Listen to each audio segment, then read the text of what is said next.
Good evening, it's 8 o'clock. The top headlines tonight. Well, it's again an expensive Monday because every day for 1 week, fuel prices have been hiked. Today on Mengai Monday, petrol is 110 rupees plus in Mumbai, Delhi 104 rupees. Diesel prices now also over 100 rupees in many parts of India. An officer and 4 soldiers killed in a terror attack in Poonch in the Jammu sector. These are the highest casualties of soldiers since May last year.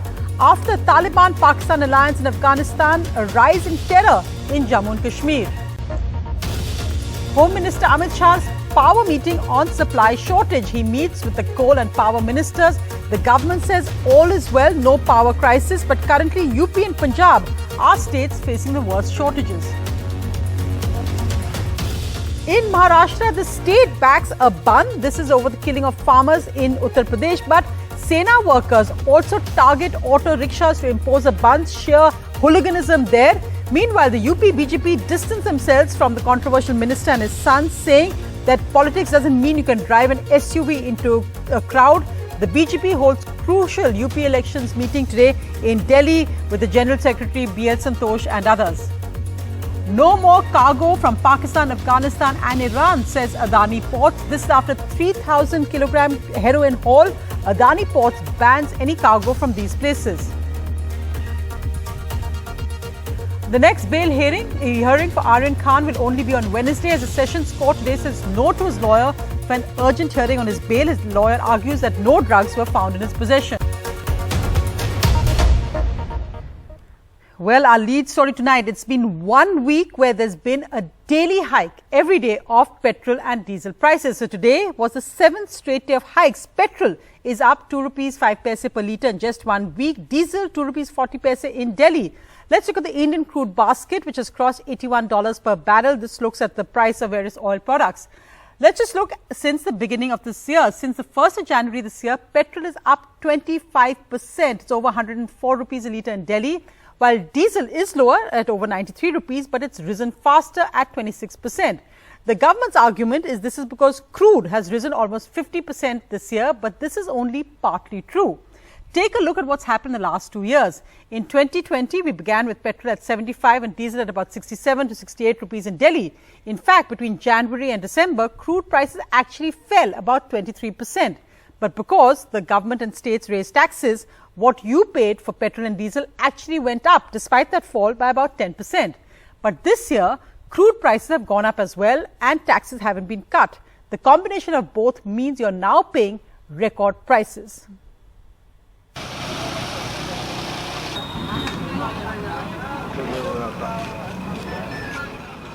Parmeshwar Dhavle, a truck driver from Maharashtra, says the frequent diesel price hikes now means he's running at a loss, even finding it difficult to pay school fees of his children.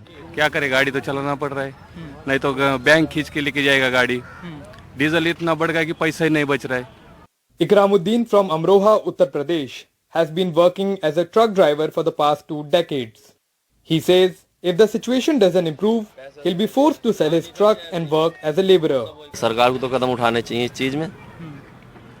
अन्ना होगा तो हम भी बेच ही देंगे. हम क्या करेंगे, इसका चला के मजदूरी कर लेंगे. कर्जा थोड़ी करते रहेंगे अपने सिर पे इससे. In Delhi's Okhla vegetable wholesale market, 35-year-old Zakir, who works as a wholesaler, says the sales are dipping with truckers being forced out. Paying workers is getting difficult. गाड़ियाँ वगैरह आती थी, जो 35 का भाड़ा था, अब तकरीबन 45 रुपये भाड़ा हो गया. और आमदनी भी कम हो गई है, बिक्री भी कम हो गई है. महंगाई इतनी बढ़ रही है कि लोग महंगाई में आलू नहीं खरीद पाते हैं, प्याज भी खरीद पाते हैं. In Delhi, the retail price due to shortage of these vehicles is pushing prices up. Tomato price has increased from 20 rupees a kg a month back to 60 rupees per kg, up by 200%. Potato prices have increased from 12 rupees per kg to 20 rupees per kg now, up by 75%. Similarly, capsicum has doubled from rupees 60 per kg to 120 rupees per kg, an increase of 100%.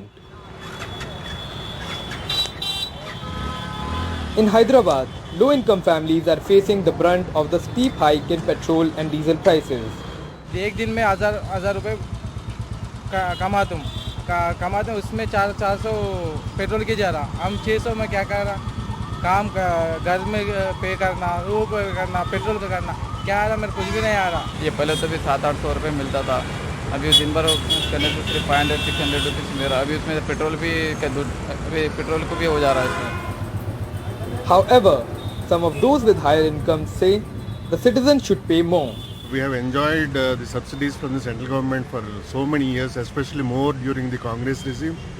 If the country has to develop, we the Indians have to contribute to the country. While the consistent rise in the fuel prices is already burning a hole in the pocket of common man, its indirect impact is also now being felt in each and every household.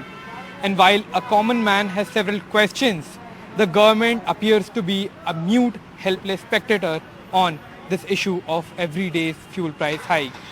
With Uma Sudhir in Hyderabad and camera person Sushil Rathi, I'm Akshay Dongre for NDTV.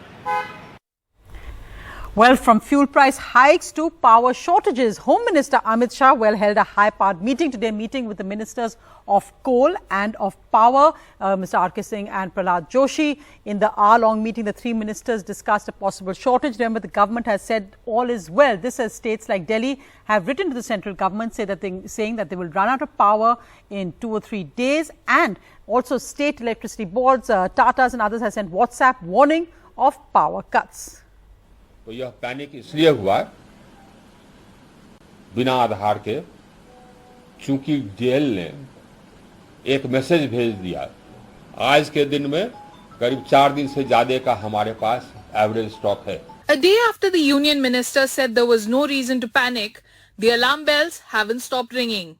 As per the latest government data, of the 135 thermal power plants that depend on coal, 110 plants have less than 8 days stock of coal. 16 plants have 0 days worth of coal. States continue to raise alarms over depleting coal stocks. पूरे देश के अंदर इस time स्थिति काफी नाजुक है. कई सारे मुख्यमंत्री केंद्र सरकार को लिख चुके हैं इस बारे में. सब लोग मिलके गवर्नमेंट हमें फायदा दे रही है, तो सब लोग मिलके इस स्थिति को सुधारने की कोशिश कर रहे हैं. Rajasthan has less than 3 days of coal stock. Thermal power plants in Haryana have less than 4 days worth of coal left. Plants that supply power to Delhi have less than 5 days worth of coal. Many states are already facing an energy shortage. Uttar Pradesh has a shortage of 11 million units. Punjab is seeing a shortage of 10 million units.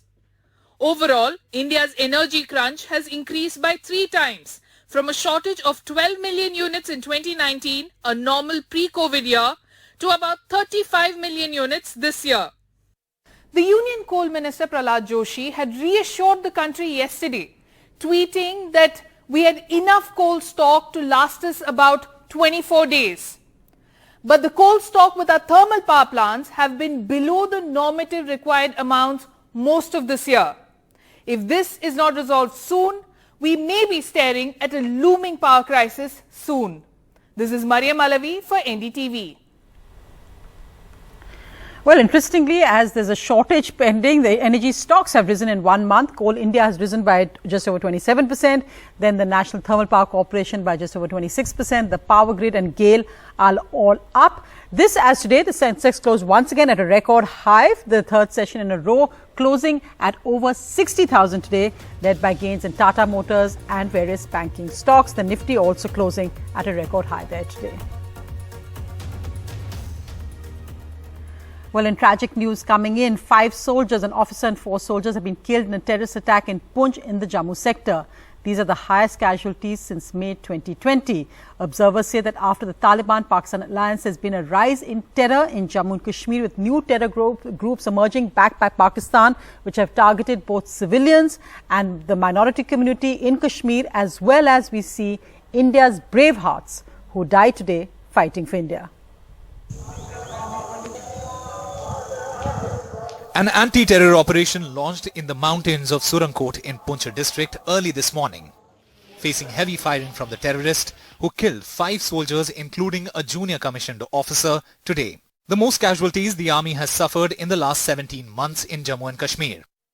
Indian Army launched a cordon and search operation in villages close to DKG or Dera Ki Gali in Surankot area of Poonch. In the ensuing firefight, 1 JCO and 4 Jawans suffered critical injuries. Reinforcements were rushed, but until evening there was no news of any terrorist casualties. Official sources say at least 5 terrorists have infiltrated in the past 2 days and reached DKG, which is around 30 kilometers inside the LOC. In the past few days, 2 terrorists have been killed in separate encounters in Kashmir. The police say one of them allegedly involved in the killing of a cab driver last Tuesday, but his family claims Imtiaz Ahmed Dar was a labourer and not involved in terrorism.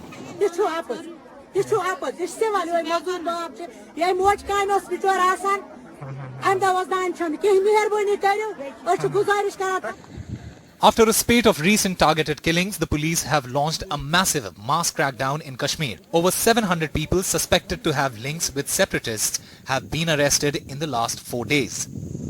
Encounter in Poonch and heavy casualties suffered by the army is a clear indication that the security forces have to deal with another front in south of Pir Panjal at a time when their hands are already full following recent incidents in Kashmir Valley. On the LOC, the army said that situation is regressing to pre-ceasefire days. In Srinagar, Nazir Masoodi for NDTV. Well, just moving to some other news. A crucial meeting today with Uttar Pradesh BJP held in Delhi, where the BJP President JP Nadda, the General Secretary Organization BL Santosh and Dharmendra Pradhan, the Minister in charge of UP, all attended. Now remember, this comes after the Lakhimpur Kheri killings, where the opposition is asking for the Minister of State for Home sacking. His son has been arrested and sent to police custody. And now, in an interesting statement, the Uttar Pradesh BJP chief has seemed to distance himself from the minister and his son, saying that being in politics doesn't mean that you can actually drive a Fortuner into a crowd of people. एक चाय बेचने वाला गरीब परिवार में जन्म लिया और बरसते पानी में पां के आंचल में छिपने वाला वो प्रदेश का मुख्यमंत्री बनता है और कश्मीर के धरती से कहते हैं न खाएंगे न खाने देंगे न सोएंगे न सोने देंगे। नेता का मतलब भ्रष्टाचार नहीं है, तो नेतागिरी का मतलब लूटने नहीं आए हैं, फॉर्च्यूनर से किसी को कुचलने नहीं आए हैं। A clear reference to the minister and his son there.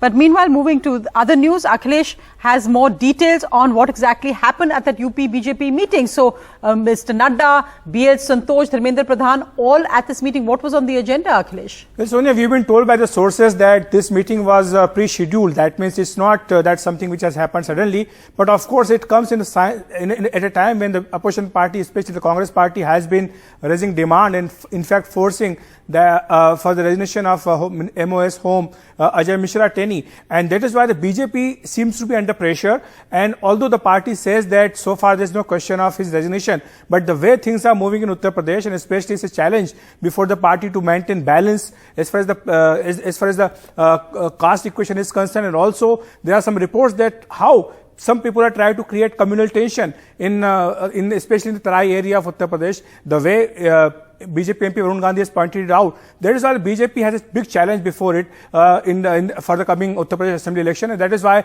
there's a big brainstorming session which took place this afternoon. It lasted for more than 4 hours, and we are yet to know what transpired in the meeting. But of course, some organizational matters were also discussed, and that was also discussed about the Prime Minister's upcoming tour of the state. Right, but interesting, of course, the UP BJP chief statement there. But Akhilesh, thanks so much for that update. But meanwhile, let's go across to Maharashtra, where the government actually organized a bandh today. The bandh was in protest against the killing of farmers in Uttar Pradesh. But of course, the big question many are asking, that why should the Aam Aadmi suffer? And look at these pictures. This is the Shiv Sena. The Shiv Sena, of course, the main party in the government, attacking an auto rickshaw driver. So absolutely horrible there that a government, a party which is in government, is actually enforcing a bandh with sheer vandalism.